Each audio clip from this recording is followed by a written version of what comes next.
I'm Naab, Apig-Jiak, Afulang, Siniensi Community Chief, and my title is Naab, which stands for Chief.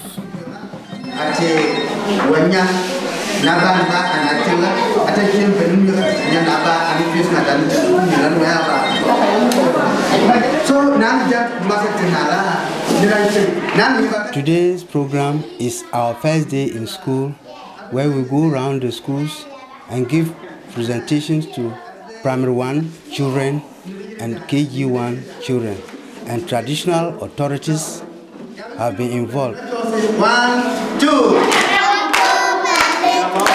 If you want actual work to go on in the community, you don't sit at one place and expect people to come to you all the time. You also have to move from your palace to any part of the community to meet with the elders, the women, the youth, and discuss issues pertaining to the community. I'm proud to say that we Bulses started democracy as early as the 19th century. But then Ghana hadn't attained independence much more to talk of democracy. And we have practices up to date. The people of Siniensi community voted me into power. And since January 28, 1995, I have been their chief. Our role in community development is to ensure that we maintain our traditional norms and we ensure that community members abide by those norms. And secondly, a lot of new things are coming into the community. We see how we can marry the two of them. And if you look at the whole system, it starts from the grassroots, it's not from the top down.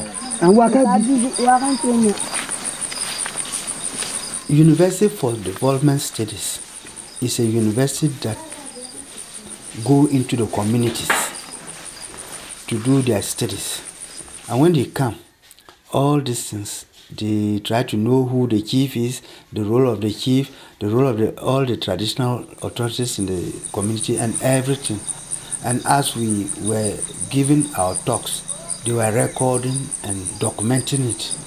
And I was very much happy with it because now that our traditional systems are being documented, it will go a long way to help us, because it is not everything that we can remember.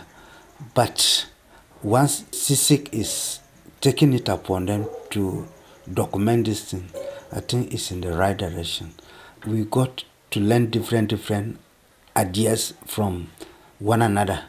And I think that actually helped me, and it is helping me because there were certain things I didn't know in my community. But when I went there, the traditional authorities, or the other chiefs there, my colleague chiefs there, they were able to bring them out. I learned from them, and they also learned certain things from me. I'll give you a practical example. It was at that workshop I got to know that there were women chiefs in Upper West. And they spelled out the role, and other chiefs trying to bring women in and that kind. So I've come home and I'm applying them, and they are helping me. If I were sitting down alone, I would have been sitting with my elders alone working. But now that I've gone there, I've learned a lot of things, and I see the importance that women can play. So I also try to bring women in, and then we work as a team for the development of the community. My own father had only one woman leader that was working for him. But when I came, I realized that there was the need for us to increase the leadership of women in the community because of the experience I got from the training workshops. So in my community, I have 11. And out of these 11, each community has a sub-chief and a woman leader. And I also have my woman leader. And in all, we are 12 men, 12 women. So there's a balance there. And the women and the men, they are also contributing towards the development of the community?